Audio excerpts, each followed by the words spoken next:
Hello everyone, अगर आपने इस सीरीज़ के पिछले एपिसोड्स को नहीं देखा है सो आई सजेस्ट कि पहले आप उन्हें देख लें एंड मेरे चैनल को सब्सक्राइब करें। एंड अगर आपको मेरी वीडियो अच्छी लगे देन प्लीज़ लाइक करेगा।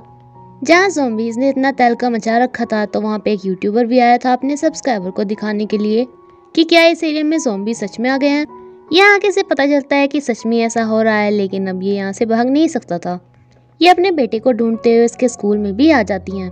चोंगसान अपने फ्रेंड को याद कर रहा था तो अंजू इसे कंफर्ट करने के लिए आती है। चोंगसान की मॉम को उसका फ्रेंड ग्यानसू मिलता है जो कि अब ज़ॉम्बी बन चुका था, लेकिन इन्हें नहीं पता होता, नहीं इसके पास ही आ जाती है एंड ग्यानसू इसे खा लेता है। इन्हें काफ़ी टाइम से खाना भी नसीब नहीं हुआ था तो अंजू कहती है कि सबके बाद जब ठीक हो जाएगा हम तुम्हारी मम्मी के रेस्टोरेंट में खाने के लिए जाएंगे। जब इनके टीचर एंड नानियोन बाहर गए थे तो इन्हें चिल्लाने की आवाज़ नहीं आई थी। इनसे इन्हें पता चलता है कि वो दोनों मरी नहीं होंगी। इनमें से एक कहता है कि वो हमारी वजह से ही बाहर गई क्योंकि हमने उसके साथ बुरा किया, लेकिन जिमिन उस पर बहुत गुस्सा हो रही थी कि उसके साथ तो ऐसा ही होना चाहिए, वो मरी जानी चाहिए। तभी सुयो कहता है कि मुझे ऐसे टाइम पे बात बोलनी तो नहीं चाहिए।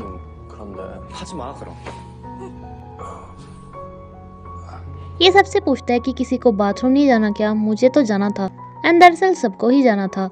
यूनजी कहती है कि देखो कोई हमें बचाने तक नहीं आया, किसी को हमारी परवाह नहीं, तब भी नहीं थी जब हमें बुली किया जाता था। बट इसके फ्रेंड को उम्मीद थी कि कोई रेस्क्यू वाले इन्हें लेने ज़रूर आएंगे। अब सर्फ को तो सिर्फ टॉयलेट ही जाना था, लेकिन इसकी तो पोटी भी आ रही थी। यानी ये सबको एडवाइस देता है कि क्यों ना इस खिड़की पे ऐसे लटक के की जाए। गर्ल्स थोड़ी देर को दूसरी तरफ फेस कर लेंगी एंड कोई एक हमारा हाथ पकड़ लेगा जिससे हम नीचे ना गिरें।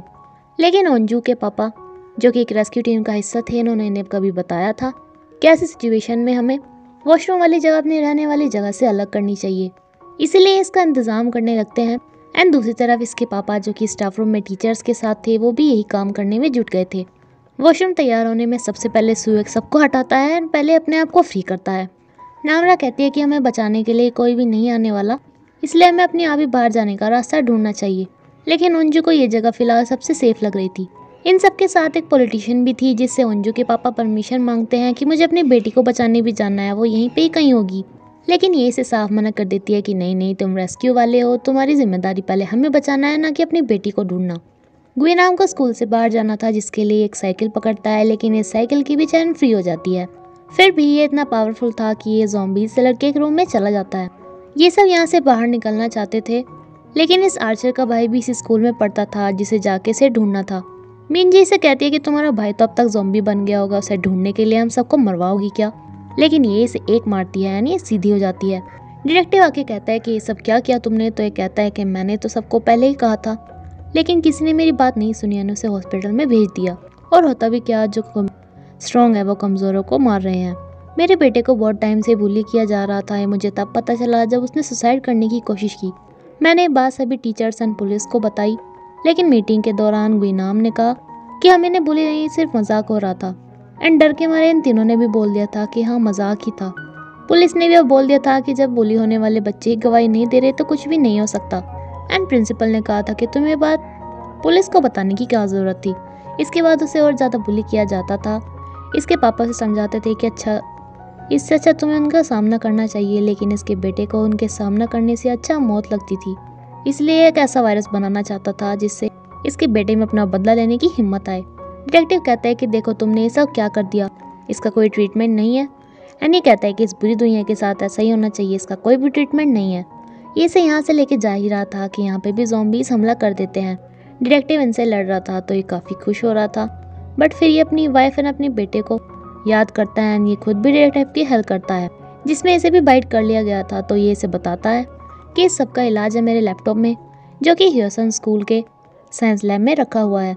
एंड देन ये यहाँ से इसे भगा देता है।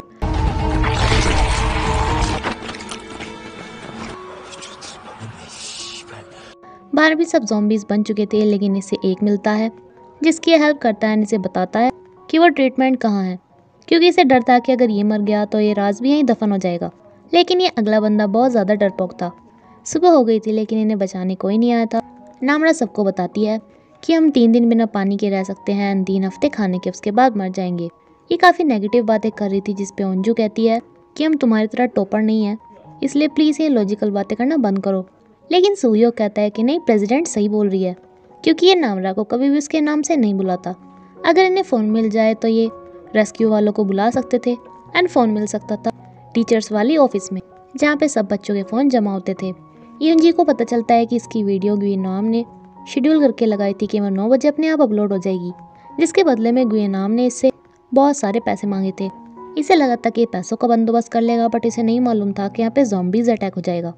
ये मरना चाहती थी तो इसे समझाता है कि तुम्हारे मरने के बाद भी वो वीडियो अपलोड हो ही जाएगी, तो मरकर कोई फ़ायदा नहीं। यूनजी इस वीडियो को डिलीट करने जाना चाहती थी, लेकिन ये इसे मना करता है कि बाहर ज़ॉम्बीज़ हैं, इसलिए इसे छोड़ के ही चली जाती है। ये टीचर्स रूम में जा रहा था, ओंजू इसे जाने से मना करती है, बट ये चला जाता है। साथ में सुहयोग भी डेसू पे जाना चाहता था, बट इसका फ्रेंड इसे कहता है कि तुम इस बॉडी के साथ ऊपर नहीं जा सकते, रस्सी टूट जाएगी। रास्ते में चोंगसान इससे पूछता है कि ओंजू ने तुम्हें डेट पे चलने के लिए पूछा था, तो क्या तुम जाओगे? ये कहता है कि तुम्हें ये बात इतनी इंपॉर्टेंट लग रही है। तो चोंगसान कहता है कि नहीं, मैं बस क्यूरियस हूँ। लेकिन सुहयोग सब समझ जाता है। ये टीचर्स रूम में पहुंचने ही वाली थी, जहाँ पे सबके फ़ोन जमा थे, लेकिन ज़ॉम्बीज़ इसे काट लेते हैं। इसका ध्यान फिर भी वहीं था, एंड कट होने के बाद भी ये वहीं जाती है। ये अंदर आके देखते हैं कि ये सारे फ़ोन एक के बाद एक तोड़ रही थी। मतलब पागल लड़की को इतना समझ में नहीं आ रहा था कि फ़ोन तोड़ने के बाद भी वीडियो तो अपलोड होके ही रहेगी।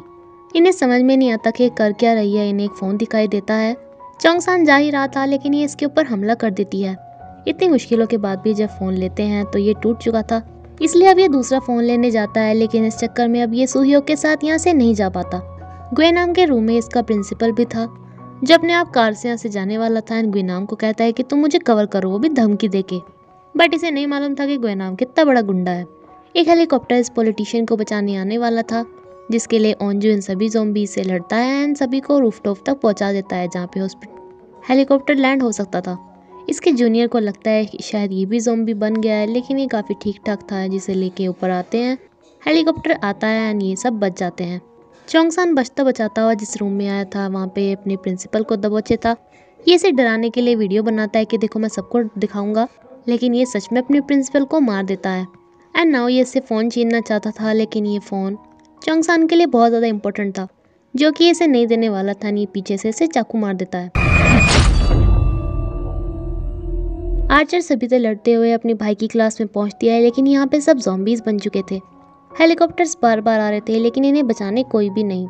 शहर में मार्शल लॉ डिक्लेयर कर दिया जाता है। इन्फेक्टेड जगहों से जो कोई बचे लोग दूसरे शहर में जाने की कोशिश भी कर रहे थे, तो सभी उन्हें मना कर रहे थे कि हमें भी फैलाओगे। लेकिन कुछ तो ज़ॉम्बीज़ को अब तक रूमर्स ही समझ रहे थे एंड सबके साथ प्रैंक करते फिर रहे थे, एंड इनकी ऐसी हरकतों से शहर में और ज़्यादा भगदड़ हो रही थी। सुहयोग चोंगसान के बिना ही यहाँ पे आया था, जिससे ओंजू पूछती है कि वो कहाँ पे रह गया। सुहयोग बताता है कि वो टीचर्स रूम में मुझसे अलग हो गया था, लेकिन वो सही होगा। ये चाकू तो इसे नहीं लगा था, लेकिन ये अब इसका पीछा कर रहा था। ये लाइब्रेरी में जाते हैं, जहाँ पे ये इससे फ़ोन मांगता है। जब ये इसे फ़ोन देने से मना करता है, तो इसे ज़ॉम्बीज़ में डाल देता है। अब एक तो इतनी सारी ज़ॉम्बीज़, दूसरा इसे इस ग्विनाम से भी लड़ना पड़ रहा था, जो कि चोंगसान से काफ़ी स्ट्रॉन्ग तो था ही, एंड ये इसे नीचे गिरने ही वाला था कि चोंगसान इसके आँख फोड़ देता है, एंड देन ज़ॉम्बीज़ इसे खा लेती है। फाइनली इसका ग्विनाम से तो पीछा छूटता है, लेकिन ज़ॉम्बी से नहीं। एंजी ज़ॉम्बी बनने के बाद भी फ़ोन ही फोड़े जा रही थी। एनी भागते एक टनल में पहुंच जाता है, जहाँ पे इनसे बच के थोड़ा ऊपर चला जाता है। इंजी आर्चर से कहती है कि तुम्हारे भाई को ढूंढने के चक्कर में हम सब ज़ॉम्बीज़ बन जाएंगे, लेकिन ये हार नहीं मान रही थी। इनके तीर भी खत्म हुए थे, तो इन्हें अब अपने स्पोर्ट्स रूम में जाना था। चोंगसान इस फ़ोन से किसी को बाहर से हेल्प के लिए बुलाने वाला था, लेकिन अफवाहों को रोकने के लिए government net and phone calls बंद कर देती है। इसे समझ में नहीं आ रहा था कि फ़ोन क्यों नहीं चल रहा, एंड बैटरी भी सिर्फ 6% थी। इसे लगा था कि रेंज नहीं आ रही, एंड जब इतनी मेहनत करने के बाद ये फ़ोन मिलने पे भी फ़ोन नहीं मिलता, तो ये रोना लगता है। सभी लोग बात कर रहे थे कि चोंगसान ओंजू के काफ़ी क्लोज था, तो इसे उसकी याद आ रही होगी। सुहयोग इसे कहता है कि वह जहाँ गई भी होगा सेफ होगा, तुम्हें पता है ना वो कितना तेज़ दौड़ता है। एंड ओंजू कहती है कि मैंने मना किया था, बट वो फिर भी चला गया। तभी इसे याद आता है कि इस पढ़ाकू बच्चे का गैंग अपनी साइंस लैब में एक ड्रोन तैयार कर रहे थे, जिसकी हेल्प से चोंगसान को ढूंढ सकते थे। एंड नामरा बताती है कि चोंगसान को ढूंढने के बाद उससे हम स्कूल के बाहर की इन्फॉर्मेशन का भी पता चला सकते हैं। ओंजू खुद वहाँ पे जा रही थी, लेकिन ड्रोन पूरी तरह से कंप्लीट नहीं था। उसके पास रहने के लिए इसे भी इसके साथ चलना पड़ता। सुहयोग इसे रोक लेता है कि मैं चलूंगा, तुम नहीं। लेकिन ये कहती है कि हर बार हम तुम्हें डेंजर में नहीं डाल सकते। सुहयोग इन्हें कहता है कि जब तक तुम नहीं आओगे मैं तुम्हें यहीं से ही देखता रहूँगा। जिमिन अपनी डैड को याद करते हुए बोल रही थी कि यहाँ से जाने के बाद मैं सबसे पहले अपने पापा की फैक्ट्री में जाऊँगी। ये डरपोक डिटेक्टिव से कहता है कि हमें ये इम्पोर्टेंट बात यानी कि और इन्फॉर्मेशन लैपटॉप में है बात, गवर्नमेंट वगैरह को बता देनी चाहिए, हमें अपने आप वहाँ नहीं जाना चाहिए। बट डिटेक्टिव इसे बताता है कि नेट बंद हो गया है, ऐसा नहीं हो सकता। ये डरपोक डिटेक्टिव से साथ नहीं जाना चाहता था, लेकिन इसके पास और कोई चारा भी नहीं था। भागते हुए इसी रेस्टोरेंट में पहुंच जाते हैं जहाँ पे वो छोटा सा बच्चा था। एंड इस लड़की को ऐसे बना देखकर इसे सब समझ में आ गया था कि ये बच्चा इसी का है। एंड ये अपने साथ अब इस बच्चे को भी लेके जाने वाला था। नामरा कहती है कि अगर हम सब ज़ॉम्बी बन गए तो सुयो कहता है कि नहीं, मैं ज़ॉम्बी नहीं बनना चाहता, वो तो किसी को भी नहीं पहचानते एंड फिर मैं तुम्हें भी नहीं पहचान पाऊंगा। देन नामरा कहती है कि अगर मैं बन गई तो। इस पे सुयो कहता है कि नहीं, ऐसा मैं बिल्कुल भी नहीं होने दूंगा। जिस खिड़की से बाहर आने वाला था वहाँ लिखा था कि खिड़की अंदर से नहीं खुल सकती। एंड खोलने की आवाज़ सुन के बाहर ज़ॉम्बीज भी इसका इंतजार करने लगते हैं। चोंगसान अपने लिविंग वंस को याद करता है एंड देन इसके अंदर एक अलग ही जोश आता है। ये इस खिड़की को भी तोड़ देता है एंड ज़ॉम्बीज को भी भगा देता है एंड अपने आप भी उनके साथ लड़ता है। ये दोनों ड्रोन लेके आ गए थे, इन्होंने इसे तैयार भी कर लिया था। जहाँ से बाहर का नज़ारा देखने पे इन्हें पता चलता है कि लगभग सभी ज़ॉम्बीज बन गए हैं। अब इन्हें किसी तरह ट्रेनिंग सेंटर में जाना था एंड जिमिन कहती है कि सबसे पहले मैं यहाँ से निकल के सिगरेट पीऊंगी। एंड अब धीरे धीरे ये आर्चर की फैन बनती जा रही थी कि कितनी ज़्यादा कूल है। इन्हें यहाँ से जंप करनी थी एंड इसे ज़ॉम्बीज का तीर से सामना करना था। मिजिन को यहाँ से कूदते हुए डर लग रहा था, लेकिन इसे धक्का दे देती है एंड देन अपने आप भी चली जाती है। इनका ड्रोन यहाँ पे भी आया था, जहाँ पे देखता है कि किसी को तीर लगा हुआ है एंड ये समझ जाता है कि इसकी बहन यहाँ पे ही है। इसे काफ़ी अफसोस होता है कि इसकी बहन कंपटीशन से वापस आ गई, क्योंकि वो वहीं पे ही सेफ थी। लेकिन इन्हें कहीं भी चोंगसान नहीं दिख रहा था। तभी इन्हें चोंगसान दिख जाता है जो किसी ज़ॉम्बी का सामना कर रहा था। ये इसे आवाज़ लगाने लगते हैं, लेकिन इनकी आवाज़ चोंगसान तक नहीं पहुंच रही थी। सुयो काफ़ी खुश होकर अंजू को गले लगाता है, लेकिन जब वो नामरा को खुद को देखते हुए देखता है तो इसे दूर कर लेता है। चोंगसान को देखने के बाद अब ये बाहर शहर में देखना स्टार्ट करते हैं, जहाँ पे जिमिन को अपने पेरेंट्स की कार दिखाई देती है। सभी ज़ॉम्बी बन चुके थे, लेकिन अंजू इसे भरोसा दिलाती है कि ज़रूरी थोड़ी ना है कि वो तुम्हारे ही पेरेंट्स होंगे। लेकिन पास से देखने पे इन्हें पता चल जाता है।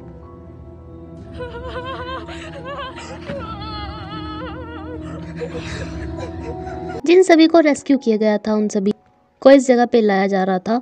अंजू के पापा को अब जाके अपनी बेटी को भी बचाना था, लेकिन ये सभी को क्वारंटाइन कर लेते हैं कि ये इफेक्टेड जगह से आए हैं, कभी किसी और को इफेक्टेड ना कर दे।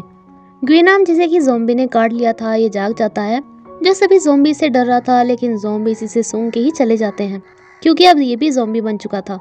लेकिन एक स्ट्रेंज बात थी कि इसका अपने दिमाग पे काबू था, ये बाकी ज़ॉम्बीज की तरह पागल सा नहीं हुआ था। जैसे किसी की इम्यूनिटी स्ट्रांग होने पे कोरोना उसमें आता तो है, लेकिन उसे नुकसान नहीं पहुंचा पाता, इसलिए इसकी भी इम्यूनिटी स्ट्रांग थी।